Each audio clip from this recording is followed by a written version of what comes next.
So I'll go ahead and get started. Thank you all again for being with us here today. Right now, the chat isn't working, but the Q&A part is. So if you have any questions, feel free to submit through the Q&A section of the webinar. With time permitting, we'll ask these questions to our panelists or directly answer them in the chat. Thank you again all for joining us today for the Financial Stability and Responsible Gambling Initiative's June webinar, Behind the Bet, Addressing Gambling and Mental Health Among Young Men. The FSRG initiative was launched by Kindbridge Research Institute in partnership with UCLA that brings together cross-sector stakeholders to confront gambling-related financial harm as a public health and financial stability issue.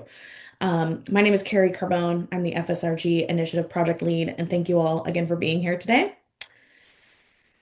For today's webinar, for today's discussion, we will explore how young men are coming of age in a landscape marked by financial instability, academic and career uncertainty, and the constant exposure to digital platforms that reward risk and instant gratification. As sports betting and online gambling become more normalized, gambling-related harm can become intertwined with the broader pressures facing boys and men.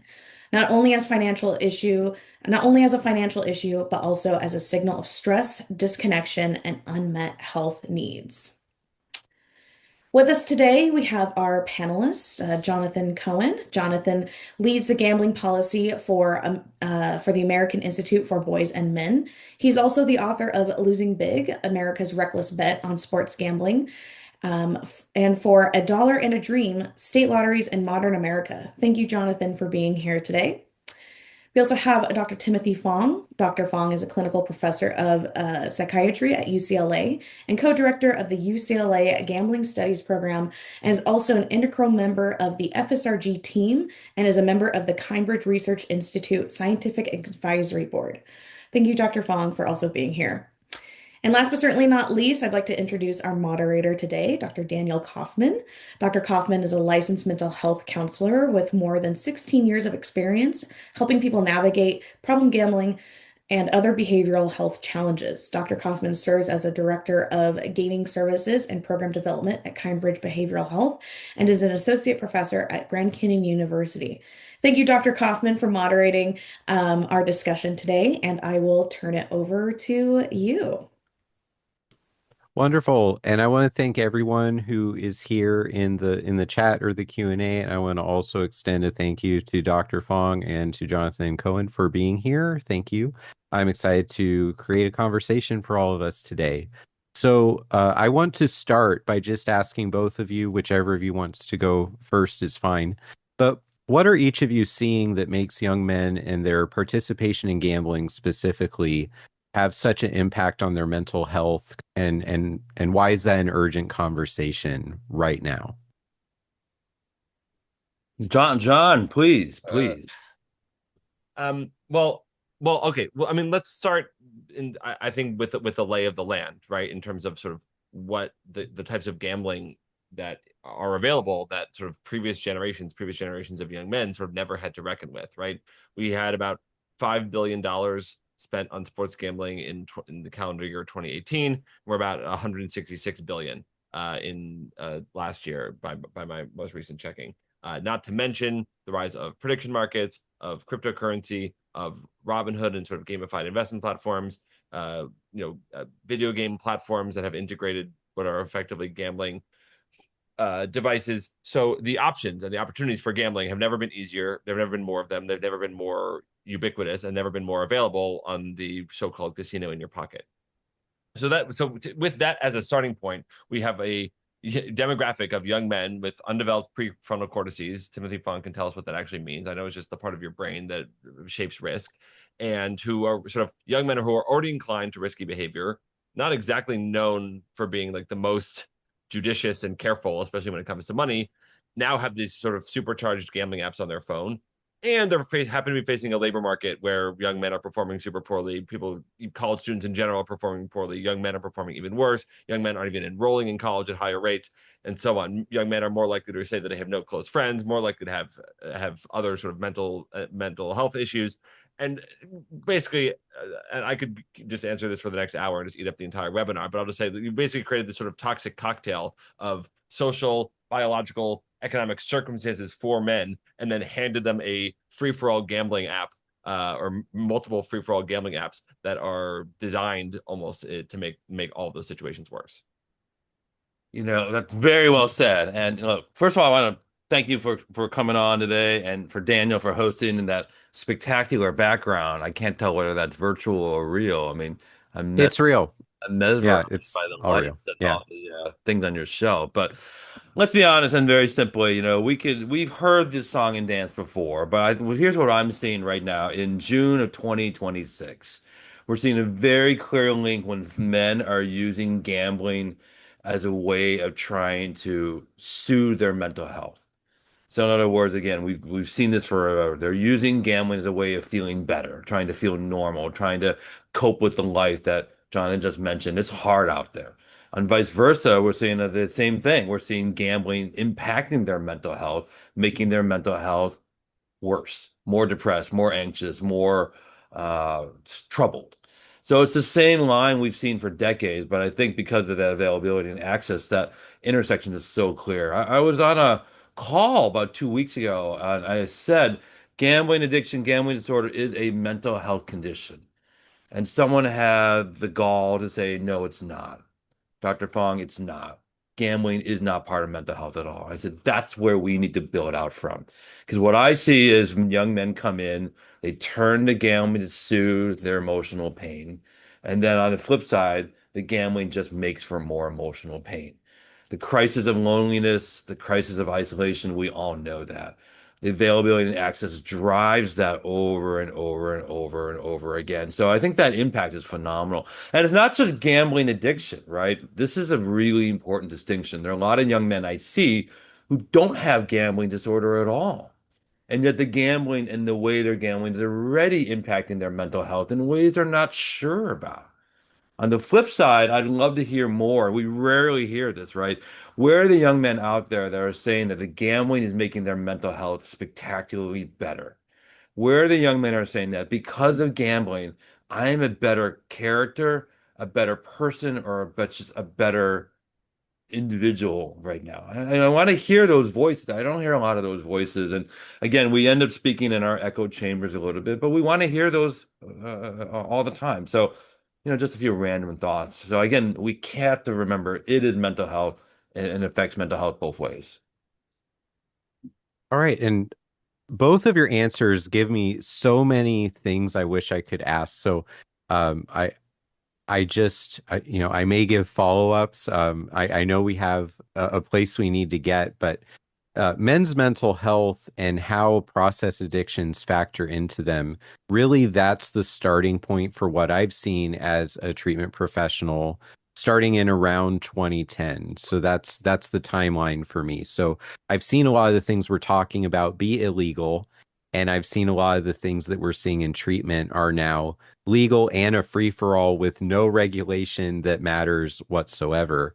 And so we're seeing younger people, their entire adolescence occurred in that free-for-all era. And I think you've written or spoken about this, John, that a lot of people are entering these critical periods of life in a place where things are just not safe and so easy to get involved in.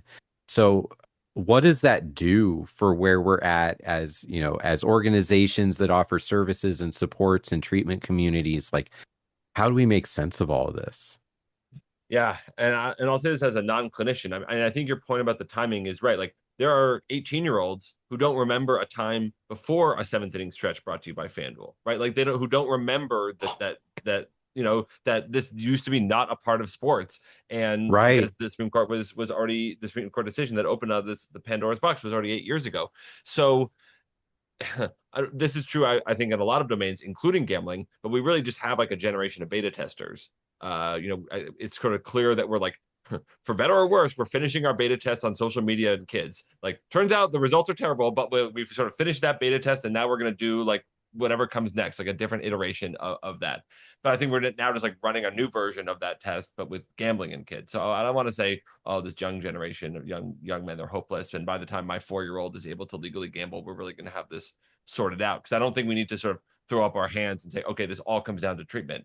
I do think there's a lot of preventative work that can be done that I'd say that I would say, again, I'll say this as the non-clinician on the call, I would pair with the treatment provision that you both do with these sort of policy upstream changes, even just conversation changes, not to toot your horn, but like doing webinars like these for people and meeting with lawmakers and the like to increase the awareness of the potential risks associated with these products, to have parents more aware of them, parents aware that like their kids might be gambling on Roblox as young as like 8 years old, but like people don't realize that there's like a slot machine built into Roblox. And Yeah. but so I think we were sort of still coming out of a time of ignorance, but the excuse for that ignorance is sort of running thin. So I think we're like that's my hope, I guess. I'm not promise I'm not going to be very optimistic on this call, but that's my optimism, is that we're coming sort of ending our moment of ignorance and we're coming into a time when we can see things more clearly. I think that, Well, the parts of that, one of our areas in clinical care, we have not focused on male mental health, just that concept. So we have concept of masculinity. When you think about, just us as providers, when we're learning how to provide this, we don't dive deeply into the male mental health world. So I've been working with a new group, the Center for Healthy Masculinity, where we're just looking and curious about what are the authentic senses of masculinity, what are the thoughts, feelings, and behavior that go into a different version of masculinity, and how do things like gambling shape that? How do things like gambling, irritate it and make things worse, versus how do we use gambling as a way to empower? A male mental health clinic is kind of rare. So I think for a lot of the clinicians in the audience who already do a lot of gambling work, is to also do some deeper dives into masculinity and themes of masculinity that oftentimes we've forgotten as therapists and counselors. On the flip side, for folks who are just doing education and realize that gambling isn't just a male thing, but we have to look at why are so many men attracted to it now in 2026. Is it surely the advertising? Is there something specific about the way they're doing it on the phone that draws in more men? Still, as of today, I've not had a female person with gambling disorder addicted to sports betting come into our office about 3 years. It's still shocking to me. The last 100 folks I've seen sports betting, it's all men, and it's all 18 to 40-year-old men. So there's something really unique about the way we constructed the world, the phone, the advertising. And I go back to, again, I've talked about this publicly a lot. We have a 20-year-old son and a 16-year-old son. They love sports. They enjoy sports betting. We love talking about it. I've done a lot of protection work, prevention, so they don't develop this addiction. And I say to them, why do you like gambling and sports? And they keep saying, because it's just cool. I'm like, what do you like that's cool about it? Is it the money, the power, is it the stuff, is it the showmanship, is it competition? They're like, Dad, it's all that stuff. So again, I go back to that idea of us as clinicians focusing much more on male mental health and what are the areas of just healthy masculinity we want to support for the folks that we see in treatment.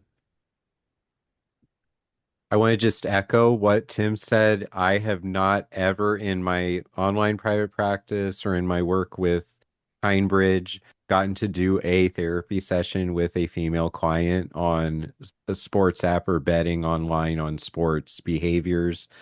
So I would echo that sentiment that however it affects or however the persuasiveness of the advertising is or who it's marketed to, it does seem to be a vastly predominantly male affecting issue. And I just really love the direction this conversation is going so far, because although I'm the moderator and maybe it's my job to smile and make it feel like it's a positive conversation that's stealth negative, evolutionarily speaking, we are all beta testers for all these technologies, and our brains will not evolve while we are alive to understand what is happening to us, because that's not how change at that level works. That's not my original idea. That was on a podcast I was listening to, but I've been thinking about it for about 9 days now, and it just feels so true. Like, we can get behaviorally adjusted to the way it is to see that 7th inning stretch by FanDuel, but the change of what baseball is, it's not really going to register as something that we're safe from, and that we just know how to healthily receive that in our lifetimes. The technology is going to keep pushing and pushing, more likely than not. So, John, thanks for pointing that out and giving me a chance to share that little podcast memory with you. So, I want to move to, sports betting and prediction markets, with prediction markets being the new entry into this discussion, probably. Those are growing in terms of their influence over young men and how we follow sports and talk about money and talk about being fiscally responsible and building for our future. It's just embedded into all of that in terms of what men need to do for their financial well-being. So, Jonathan, what do people underestimate about these products the most, and how it is normalized towards young male audiences? Yeah. Oh, I have so many different ideas of things that are underestimated, which means that probably all of them are properly estimated. Maybe when it comes to men specifically, I'll just zero in on the, let's call it like the social media environment around these products. And this is sort of front of mind for me. Folks might have seen a investigation from the Wall Street Journal just over the weekend about Polymarket, which is of course not technically fully available in the US, but that which like hired this army of social media creators, like basically help them like fake a bunch of wins, like, oh, I just won $160,000 or whatever on Polymarket, and then of course post that on their Twitter accounts or Instagram accounts, whatever, to of course give the impression that it is easy and a quick way to make money. So I think just, and again, sort of from a clinical standpoint, I think it's easy to underestimate how much young people are sort of inundated with information about sports gambling, whether in prediction markets, whether they want it or not. If you're on Instagram, especially, or TikTok, especially once the algorithm figures out that you're a man and that you like sports, which it will do in 5 seconds, then you can very quickly, very frictionlessly go from watching an NBA highlight to like getting fed a bunch of Kalshi influencers who are touting their big wins from over the weekend, and that can really easily get you into a spiral of, oh, like I'm the only one of my friends who's not betting on Kalshi, or who's not making $100,000 every weekend betting on the words that Caroline Levitt is going to say during a press conference, or whatever the case may be. So let's, of course, talk about app design and all sorts of other factors and normalization and narrative and the platform themselves. But I think from like talking to young men and sort of understanding the landscape and what like a clinician, for example, might be up against, I think that's it really can't be understated how much is sort of being force fed or being fed into young people, and how top of mind this remains for them as a result. Yeah. So, Dr. Fong, what we're talking about there is the role of influencers, or just any apps that we probably all have on our phones, uh, and that being the entry point. So, and you mentioned in the previous answer that like gambling was a self-soothing activity, for a lot of these men. So, what do you think the people who are coming in for treatment usually think the problem is when they enter that door or click on that video call to start? And then what do we actually uncover the most often once the treatment actually gets underway and the person stays dedicated to it? So this is a really tricky thing where by the time young men come into our offices, things are really, really severe. Things are very, very bad. And most of them are coming in because of their parents or some other reason. Maybe half of them come in because, you know what, I got a problem, I need help. They tend to be on the older side, like 30 and up. They're the ones that kind of naturally kind of come in. By the time they get into our office, or at least my office, they're highly motivated to seek help. They're desperate. They've lost a lot. There's a suicidal attempt. There's drugs. There's chaos and drama. They want to be seen. But invariably, obviously, I think a lot of the things that come in that surprise me, and that they say, well, number one, I have tremendous amounts of shame of what I did. Number two, I hear a lot of, I just fell down this rabbit hole. I didn't know how to climb out. The phrase a lot of the young men are using, of course, I was cooked. I was washed. And I say, well, where was your first call? And then literally they'll say, I just didn't know what to do. And a lot of times I reverse engineer. I say, okay, well, let's go back to when you were 10, $20,000 down or whatnot. And what could I done or say that would have been useful for you at that point to go get help? And they're like, well, I don't know. They've seen the helpline numbers. They know stuff is out there. They know there's a thing called gambling addiction. They just wanted to fix it themselves. So I hear that a lot. I hear that a lot. Well, as I was going down this rabbit hole and journey of harm, I knew there was a problem, but I wanted to fix it myself. I wanted to do it myself. The problem still held on that gambling was the solution to the problem, not pulling back and realizing there are things I can handle. So I've been pivoting and thinking, okay, well, what the messaging we really need to be getting at is not only teaching men not only how to gamble, how to manage money, but how to just deal with losing, how to deal with when things don't go your way. And this is the thing this is a brand new thing I've been thinking about more and more. I'm seeing a lot of young men do is they just want to reset the video game, right? I remember when I was a kid, whenever I would play a game and I'd get annoyed that it wasn't going my way, I just reset and go back to the beginning. And I feel like that's permeated a lot of the gambling culture, which is, hey, it's not going my way. Let me just try and reset. And the idea that if I keep persisting in gambling, I can get a hard reset. So I've been seeing that more and more in a lot of those when they explain like what's going wrong. The ones that I'm greater concern are the ones that externalize blame. The ones that say the reason I'm in your office here today, I got screwed by the NBA refs. I got screwed by my mom in terms of she is telling me to be here. The ones that are externalizing the damage or saying, oh, the gambling operators are screwing me over. I had a guy just the other day, it was a meme coin sort of thing. And he's like, well, I got financially destroyed by the community of the meme coin folks. So he wasn't blaming anyone other than outside. Those are the ones I'm a little more concerned about because they're putting blame on external factors, not just on themselves.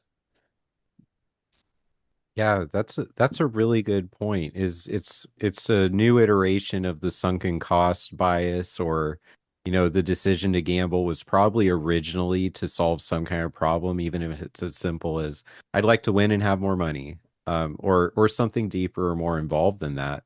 And then when it doesn't work, you go from small wins or the winning phase, if we're using that understanding, and you start losing, and you don't want to give up and go to treatment or just stop, because that's an admission that everything you did up to this point was a waste, and you can't really reset the game. And I love the video game metaphor, obviously, Dr. Fong, because that's a big part of what I do too. But for the focus on male populations and gaming, I have a question now for Jonathan. So when we're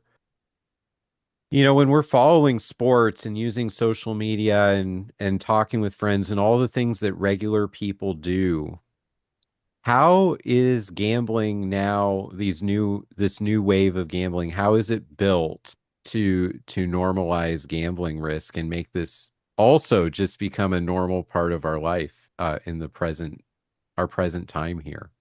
Yeah, this is sort of the background, I think, or maybe the first step in the process that Dr. Fong was just describing, which is like, let's be candid. First of all, right, that there was gambling in this country before it was legal. Lots of people had a bookie or were betting on some offshore website based in Curacao, but not everyone wants to deposit Bitcoin into some wallet that might evaporate overnight so they can bet on some obscure sport that, where the sportsbook might steal your money. So there were lots of people who are gambling. It's just a matter of now, by legal, and this is true for all sorts of products, but by legalizing something, you clearly just increase the number of people who are going to do it. It's so much easier now to fund your sports betting account than it had been before. As a result, you're not going to get what the industry promised us when we were legalizing, which is just like a sort of a picking up all the illegal market and dropping it in the legal market. No, clearly we are expanding the pie of people, of young men who might not have gambled otherwise, certainly might not have gambled on the next point in a Czech table tennis tournament or on Malaysian women's doubles badminton or whatever, if the state of Colorado didn't put in their on their phone an app that made it easy and legal for them to do so. So I do think the availability is a huge bucket of it, And then I already mentioned advertising, but the normalization, let's call it, right? Like we think about the sports leagues and their approach to gambling for so long of gambling is, in the words of Roger Goodell from 2011, the quote #1 threat to the integrity of football. And now we really do have like Thursday night football. Probably the Jacksonville Jaguars are playing or something, brought to you by DraftKings. And it is a complete change of pace. And those are the kinds of ways that you take a nation of non-gamblers or take a nation of people who've been taught that gambling is bad and a threat to the integrity of sports, and you turn them into a nation of gamblers.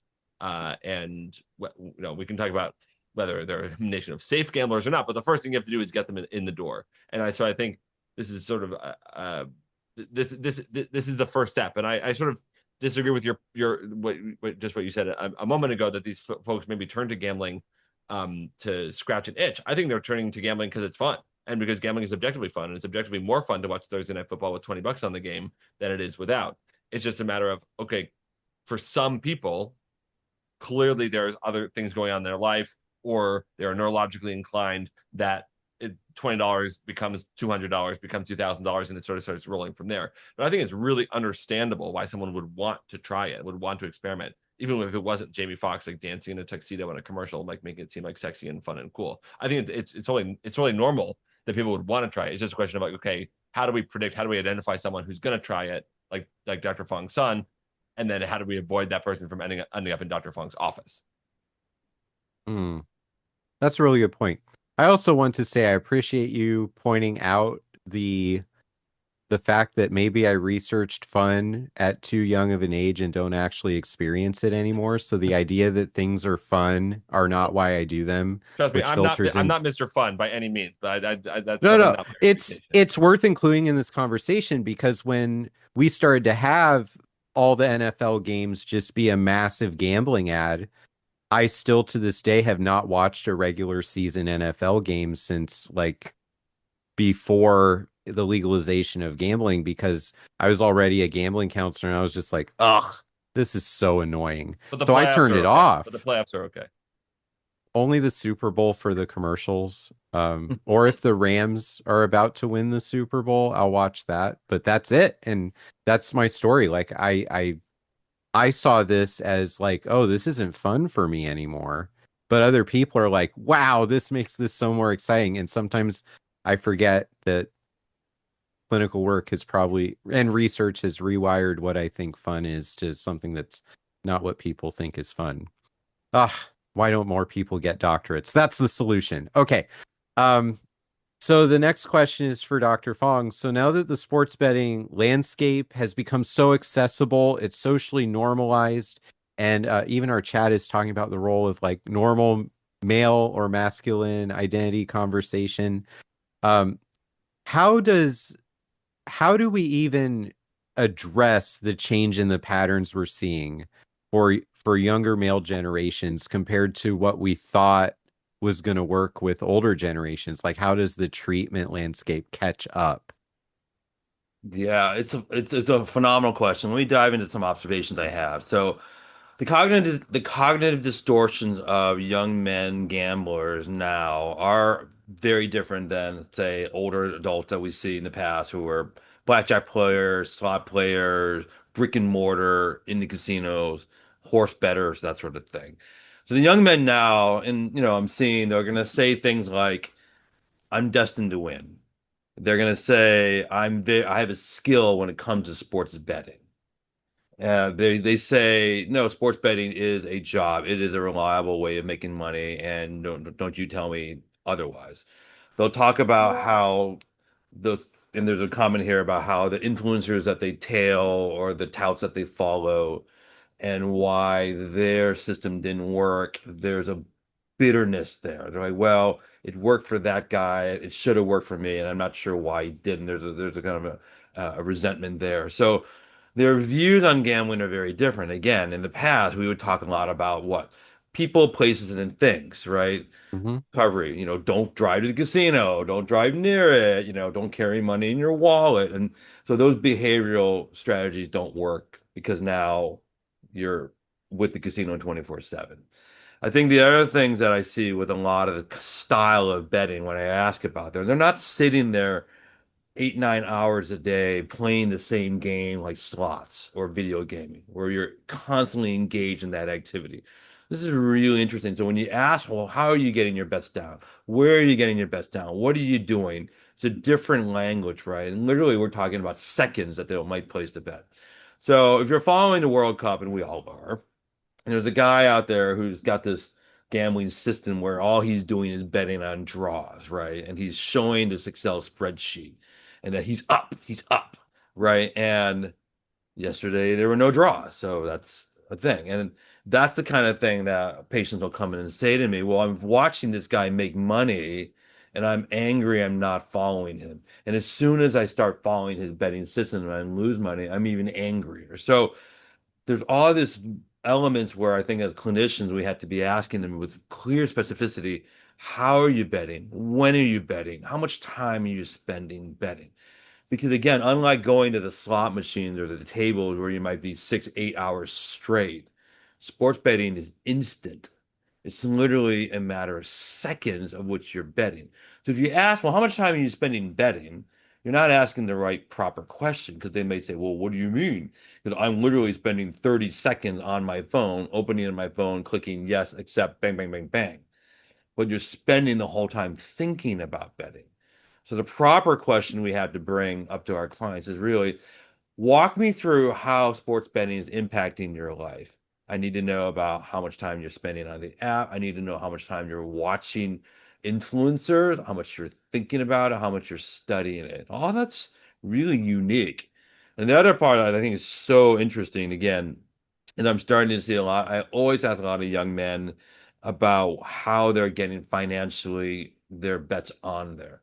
And again, because of this initiative, our Financial Stability Responsible Gambling Initiative through Kindbridge Research Institute, I learned that you can't just say, hey, are you in debt? Because I have a lot of young men that don't go into debt from their gambling. They just spend a lot of money. So I saw another young man this week who spent about 80,000 but had zero credit card debt. He just drained down his checking and savings account. So if you asked him clinically, do you have any debt from gambling? He would say no. So instead, the proper question was how much financial strain and harm has gambling caused you? That's a different story. How much money have you spent from your savings account? So that seamless part of being able to spend money insanely quickly from bank accounts, credit cards, online payday loans is so fast. That's something for us that I don't think we appreciate compared to the OGs of gambling when they would talk about coming in with cash. So, I mean, it's still interesting, and I'm not aware anywhere. Is there any way to take cash and deposit it into any of these mobile sports betting apps? Like, there's no place in America. Well, of course, sports books, of course. But are there kiosks yet, Jonathan, that you're aware of where I can go to a kiosk that's not in a sports book and throw in cash to put money onto my mobile betting app? DC experimented with something like this, and it went spectacularly poorly because it was run by the DC government. I know that there were initial conversations about this. The state of Colorado thought about doing a system where you'd have to, like, when you signed up for a sports betting account, you'd have to like drive to a casino to register, and then you could like fund it mobily from there. But I don't think so. If a state did have one, it'd be like somewhere like Florida that has like a weird, tribal based arrangement, weird, unique travel based arrangement. And of course, it's Florida, so they do everything weird down there. And we're seeing Thanks, Jonathan. I appreciate that. About Bitcoin and ATM and crypto. But again, these are really different ways of gambling and betting that my generation, Gen X, was used to doing. So again, we use that term frictionless all the time. I think that's something, again, for providers that aren't quite grasping that you really think about how you can literally be on the phone and grab all this money very quickly and just turn it into the apps essentially within a matter of minutes. I think that's just so striking to me. One of the things I'm thinking about in terms of just pointing out that we don't spend time in treatment anymore talking about driving a different route so you don't pass the casino on the way home. Because even people that go to the casino that are in treatment that I've talked with, the casino is like the light social activity. It's not the main thing people do anymore, at least the people who are male that are coming to do treatment with me, or other people in my treatment team. And that's something I'm seeing consistently since the legalization of sports betting started to do this, and now prediction markets, all the phone things, right? The phone is the casino, and you're not going to live life without that. And Tim, your commentary on how preoccupation as a diagnostic criteria is a much better way of understanding what a person's doing, even if we don't use the buzzword with them, because that's our language, not theirs. But talking about debt is not nearly as helpful anymore either, because to make these bets, in a lot of ways, you have to have the money to do it. So you use your checking account instead. So very, very interesting changes. So the next thing I want to ask, this is for both of you. With the overlap of all these digital activities with gambling, gaming, investments, crypto, stocks, investing, all of the stuff that you kind of participate to be a respect-worthy male, what are your concerns about how blurred the landscape is about that respectability commentary for males moving forward, young men moving forward? Yeah, the concern here, right, is sort of a different version of the snowball effect, right? Where it's like it's not just normalized; it becomes expected that like this is what dudes do. And I think in a lot of ways, in fraternity culture, certainly there is a sort of almost an expectation of engaging in sports betting. And there already was, I would say, maybe an expectation of engaging in sports betting, and now even more so now that it's illegal, it's legal and available to anyone over the age of 18 through prediction markets. So yeah, I guess to Tim's point about masculinism, the fear would be like this is like I could see it actually going in one of two ways, right? Like this is like something that men do, and like this is something that makes you a man, right? Is engaging in some speculative financial instrument of some kind. Um, though I think sort of on the other hand too, I think there's a possibility, there's a world in which like these young men are see identify it in their see it as part of their identity in the negative. It's like, oh, I don't do that. Oh, that's a scam. That's like you guys are suckers. I'm too smart. Like you could see how it might fit into someone's vision of masculinity that they don't gamble. I think it shouldn't be surprising, and Scott Galloway and others have written about this, that like men are just sort of inherently or biologically more risk takers, and that's a good thing, I think, for society. And that's not, of course, true of every man compared to every woman. But I do think that there is some, I don't know, inherent biological evolutionary, I don't know what you want to call it, sort of built-in disposition toward risk taking there. But there's a difference between like risk taking and Malaysian women's doubles badminton bets on your phone in the middle of the night. That doesn't feel like risk taking. That feels like you're sort of a bastardization, let's say, of this risk taking mentality that maybe we should praise in men in the right environments, and then so that we can more easily condemn it in the wrong environments, like speculative financial instruments on their phone. So in the 80s, I remember Wall Street, the movie, of course, and what was the big motto there? Greed is good. And that had a big influence for me as a kid. I'm like, that just sounds awesome, right? But it's not, right? Then you percolate out to 20 years later, to the Enron, right? The smartest guys in the room, right? And then you just kind of have you percolated all this stories. I think when I think about the blurring landscape, you have more financially risky activities out there, more than anywhere else. And when you have more risky activities that people are being told, you better do this. And if you don't do this, you're missing out. You are not a man if you don't partake in this. So it's kind of like drinking, where like if you don't drink at 12, 13-year old, you're not a man. What I'm concerned about is this, is the more time spent in these risky financial worlds, there's got to be less time spent in the real world building stuff, learning how to do things with your hands, things that we want men and women to do, right? And I can draw a clear, weird line between the superhero movies, financial wealth, and declining infrastructure in America. and I have no data on this, but this is just my own worldview to say things are falling apart because guy can't fix stuff anymore. I think about my own world. I outsource everything. I can't patch a wall or hang something on the ceiling. I can't do that. So it goes back to when you spend so much time in the world of financial risk, you lose time in the real world. I also worry about this idea where all of these financial risks commoditize and gamify money to the point where it's just not viewed with any sort of thing. You can't hold it. Part of the whole thing about the casinos, you can literally hold the chips, and even though it wasn't cash, it had something in your hand. The problem that I see it with these virtual stuff, and even with crypto, you can't hold it. You can't print it out. And so what that does, I think takes away the humanism of all of this. It makes these literally just digits.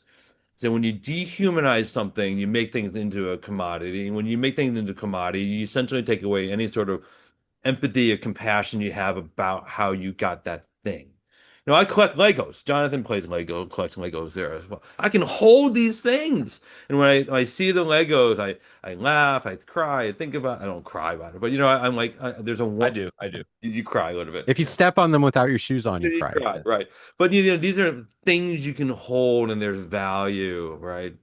I collect sporting cards there as well. There's an emotional attachment to the cards I love. I don't know if that's true with some of these financial balances. So when I ask my clients, I'm like, how do you feel when you look at your balance? They're like, I don't feel anything. That's a concern to me because when I look at my retirement accounts, I have a strong emotional feeling. And I worry when we have all these financial risky activities, when you take away the feeling, you dehumanize, which goes back to the area of masculinity we're most concerned about, which is how do you build empathy? How do you build compassion? How do you build resilience? How do you build this idea you don't have to get all this stuff to be successful, right? And I think there's a long diatribe onto that area, but I think it's super interesting when you blur that landscape. I'll leave you with this thought I came really important. Gambling is about putting money on games of chance, uncertain outcome. Betting is using my thoughts and knowledge and understanding of a situation going against another person, right? Investing is I'm pouring my thoughts and understanding about a company into a company or a product that I believe in. That's how I thought of it as a kid growing up. I own IBM. I own eBay, eToys as a stock. I have an interest that company does well. All these financial activities out there, it's not like that. It's much more like I'm 4 or 5, 6 degrees removed from anything. I'm just moving digits up. I'm moving digits down. There isn't that humanist that's attached to. So rant is over, as they say. That's such a good rant. And you both are making me think of experiences I've had trying to speak to different groups about this. And Jonathan, you briefly mentioned fraternities. And one of the things I've gotten to be involved in at different points in my timeline is going back to around 2015 and then going back to something I did in 2025 is getting to talk to fraternities in Florida about gambling. And they, sometimes it's something that I'm initiating for my organization. Sometimes the colleges reach out to us and they want someone to come talk to this certain group about gambling behavior. I want to just share as context the difference between that 2015 series of talks and the one I did in the last academic year. In the 2015, there was a recognition that here is an ICGC2 internationally certified gambling counselor. Here's a person who works for the helpline in Florida. Here's a person who trains counselors and speaks internationally. And there is a gambling problem affecting this fraternity.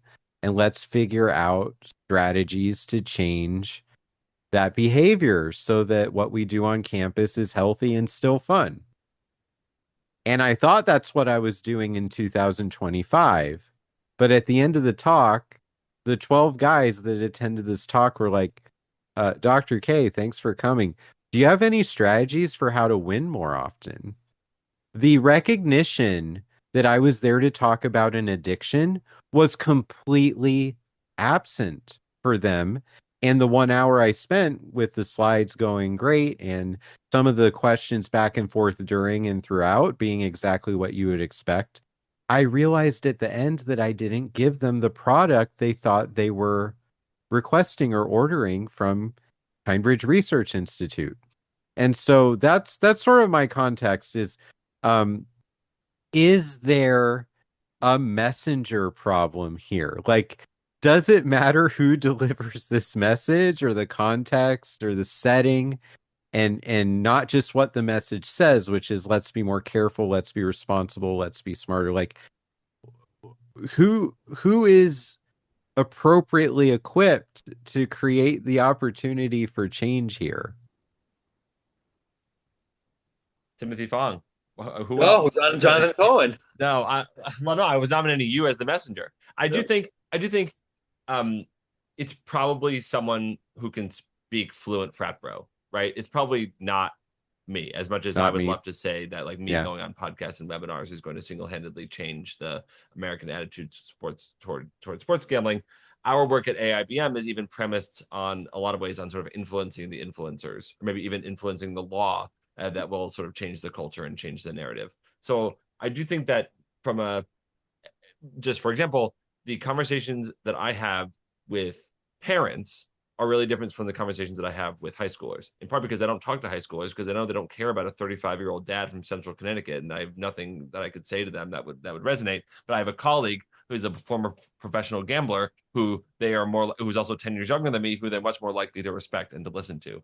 And just to distill it really clearly, we don't tell kids like, hey, gambling is bad, taking the Nancy Reagan, just say no, gambling, you're going to get addicted, you're going to lose all your money. It's really hey, do you know that DraftKings and FanDuel limit winners, and that the minute you start winning consistently, they cut you off? That means this whole game is rigged, and you're not cool, you're not adult for being on the platform, you're a sucker for being on the platform. So that's just an example of the message. You asked about the messenger. I'm not talking about the message, but I think someone who's able to communicate that, it's so frustrating to me that all of the sort of Joe Rogan, Theo Vons of the world, who are sort of Maha adjacent and are sort of willing to sort of like conspiratorially be mad at big corporations for poisoning our water supply and putting like fluoride or whatever in potatoes. I don't know. I just made that up, but you know what I mean. Who are willing to Theo Von, really critical of pornography and what it is doing to young men, but like has a DraftKings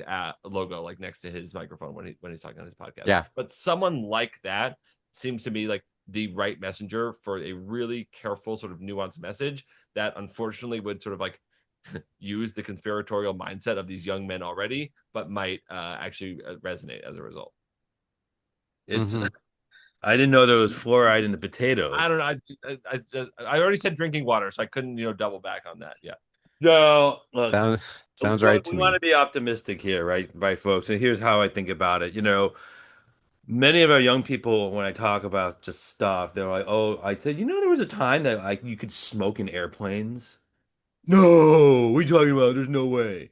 Do you know there was a time in my lifetime that seatbelts were not law and that you could put a baby literally on the front seat? No, you're talking about that doesn't exist. I don't know why I'm using that voice, but and so things change. We learn more. We can do things better. And I think about the world we have now in 2026. I mean, it's incredible how some of this technology has made our lives so much better and so much faster. So that's a good thing. But I think about, again, number one, the societal norms around gambling do have to change. And they change when you have laws that are actually useful. Like, oh, I don't know, like not letting 18-year-olds and under gamble. Like when you have laws that contain advertising so that it's not false advertising that promotes something that's not true. The world of the influencers, we're talking about literally what, like 400,000 influencers out there. We can't manage that. They're all unregulated. I think what the messaging I've been saying to a lot of young people is that learn how the sausage is made, learn how these gambling apps work, learn how these odds are. Let's demystify some of your false beliefs about the gambling. No, most people don't make money. No, this is not a job. Yeah, it can be a really interesting form of entertainment. But would you pay $1,000 to go to a movie? No. Would you pay $1,000 to see the new Spider-Man movie? No. So why would you pay $1,000 on the sports betting app if you reframe it as a pure entertainment as an expenditure? Number two, again, just this general concept of digital hygiene. That's where I really think we need to move toward. This idea that it's not just gaming and gambling and other things we consume, but just our digital hygiene experiences. Meaning, again, all those YouTubers and influencers you watch, I think people have forgotten that they're just entertainers. That's not really who they are in real life, that they're being paid to be provocative. But instead, I see a lot of young men being influenced by that world, thinking that is the world. I was a huge fan of Howard Stern back in the late 80s, early 90s, and every day in college I'd listen to him. But I always knew he was an entertainer. He wasn't changing who I was as a person. I've always been a huge wrestling fan. I always bring that up. Huge wrestling fan, Yay. right? And I've always known it's entertainment. It doesn't influence my character. I don't just start yelling at my staff. Do you know what Dr. Fong is cooking? Just yelling at them just like that. No, I don't do that. That separation from reality, fantasy, and entertainment has been so blurred. So definitely for us as a field is continuing to have conversations like this, but getting back to the adults in the room, which unfortunately is still the government. And I think we don't lean enough to say, no, governments need to do better, just like they did with seatbelts and smoking on airplanes and very strong public health initiatives that were clear. That's where I think we really need to continue to support really firm rules around advertising, saying, there need to be clear. We have very firm rules around advertising around smoking, alcohol, and cannabis, right? That are Hmm. not honored or respected from gambling. That is number one of mine. And again, that we will never be able to regulate YouTube, TikTok, and Instagram for the messages that they're sending. But I think when we have good voices out there in the wilderness saying, hey, you know how fast food gambling is made? It's made based on its algorithm and trend that they know you like. And it's giving you bets that have huge house advantages against you. That I think is super, super important.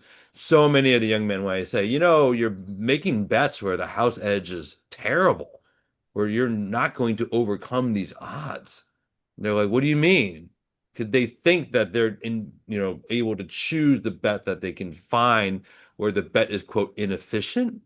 And I say, no, that's not true. You are the one that's being taken to the cleaners because they're presenting you a fast food bet that is designed for you to lose.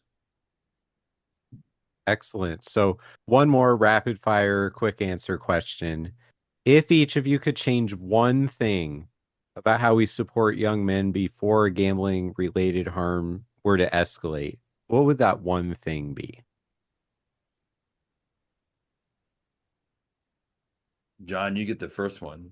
You get Yeah. This is gonna be a little vacuous, a little sort of vague, and again I say that as a parent of a 4-year-old, not a teenager. But I would say like help finding a sense of purpose for young men in general, which I think a lot of the concerns about young men labor market, about education are sort of downstream of rootedness or a lack of rootedness, a failure to launch problem. And just going back to Dr. Fong's first answer, I think a lot of people sort of turn to gambling as a result of this sort of failure to launch, or their gambling is a symptom of it, or in some cases it becomes the cause of it. But equipping young men to find the things that bring them joy in life, that make them feel productive, that make them feel happy, that make them feel loved, that make them feel wanted. Even just teaching them that those are the things that they should be looking for instead of like the things that give them a dopamine delivery at 2 a.m. I think that would be a great place to start. All right. And Tim? Yeah, so there's a couple of avenues. But if I had to pick one thing, it's like giving young men a sense of optimism that you can be good at something. That ties into purpose. I see a lot of things that are missing in male mental health, from mentorship, opportunities, competition, learning to deal with losing, strength training. But it all starts with, I think, when men and women are feel like they're good at something, that's going to yield a lot of just wonderful things down the road. A lot of the young men that come into my office, I say, "What are you good at?" There's just this blank stare. And literally, it's been Hmm. shocking to me. I've heard this over and over. I'm not good at anything. I say everyone's good at something. And that's, I think, for the young men messaging coming out to say, get good at something, but you're not going to get good at gambling because it's not an activity of skill. That I think is really now you can get really good at data analysis. You can get really good at money management. You can get really good at, telling people what to bet on and making money off that through a YouTube influence. But I think that's part of it. And I think for us as clinicians, opening that up for the male mental health and really encouraging men not just to take risks, but become really skilled at something. I had somebody say to me the other day, and it was really good, a guy I've known for years in recovery. I said, "What have you been good at now?" He's like, "I'm really good at recovery." I said, "Wow, I've never heard that." I said, "In what way?" He's like, "Well, I'm good at it because every day I do something to work on my brain health and healing." And I love that. And I think that's the kind of message we want to send to folks. Oh, one last plug for folks who want to know more about this stuff. We could go all day, right? But a couple of things that we want to make people to know about are financial stability, responsible gambling, fsrginitiative.org. For more information, sign up for our newsletter. Carrie can get more information. We had the Great National Council of Problem Gambling Conference coming up in July, where many of us will be there to get more information there. Obviously, the great work of American Institute of Boys and Men. Please look at that website. That's not the sign for American Institute of Boys and Men, but No, but we rock out. We rock rock out. out. Yeah. And also the two groups I work with, the Center for Healthy Masculinity, that offer online workshops related to male mental health. And my other organization I run, or not run, but I'm president of, the American Academy of Addiction Psychiatry, where if you're looking for more psychiatric care and psychiatrists that do addiction psychiatry, that's what I do. That's good. Daniel, we're back to you to close us Yeah. out. And thank Yeah. you for coming out today. Yes. I want to thank both of you, Jonathan, for grounding this in policy and the work you do in cultural reality, and Dr. Fong for grounding us in what you're seeing in the clinical room. Thank you both for joining me on this conversation. This conversation is exactly why I'm so excited by FSRG existing. And I hope, thank you everyone who is here in the chat with your questions. I hope we gave you the answers you're looking for today. And please connect with all of these organizations and keep your finger on the pulse of what we're doing. The goal is to help make this look better for every population we can moving forward. Daniel, you don't have another webinar you need to go to probably? I did that before I came here. Yeah, it's done. I'm going to relax for 90 minutes. Take care, everybody. Thank you. Thank you all. Thank you.